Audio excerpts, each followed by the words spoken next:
নমস্কার বন্ধুরা, বাংলা বার্তায় আপনাদের স্বাগত।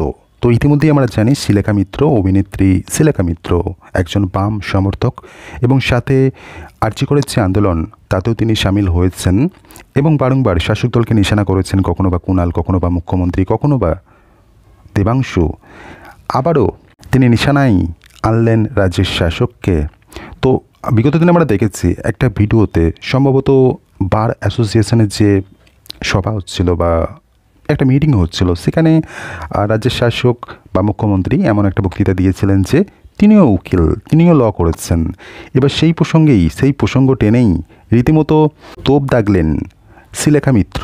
তিনি বলছেন যে মুখ্যমন্ত্রী তো বলেইছেন তিনি ল করেছেন, তাহলে তার এত উকিলের কিসের প্রয়োজন? লাখ লাখ টাকা খরচ করে এত উকিল রাখা কেন? বলে দিলেই তো হয়ে গেল।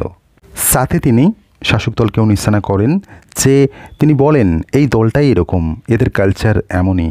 এরা বলবে মেয়েটা যেন রাত জেগে কাজ না করে, 8টার মধ্যে বাড়ি চলে আসবে।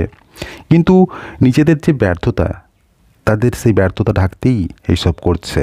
সাথে তিনি এও বলেন যে মুখ্যমন্ত্রীর পদত্যাগ করা উচিত এবং সাথে শাসক দলের সেনাপতি অভিষেক বন্দ্যোপাধ্যায়কেও নিশানায় নেন শিলেখা মিত্র। তিনি বলেন তার কোনো যোগ্যতাই নেই মুখ্যমন্ত্রী হওয়ার।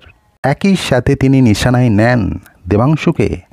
দেবাংশুর উদ্দেশ্যে তিনি বলেন এই ছেলেটা ভীষণ পাকা এবং অতি ডেপো, সিরিয়ালে কাজ না পেয়ে নাকি পতন বিগড়েছে। যারা এমন কথা বলে তাদের আর কি বলবো। কিছুদিন আগে এমনটা বলেছিল দেবাংশু এবং মৌসুমী ভট্টাচার্যকে আক্রমণ সানিয়েছিলেন দেবাংশু এবং সেই প্রসঙ্গেই কার্যত এই কথাটা বলেছিলেন।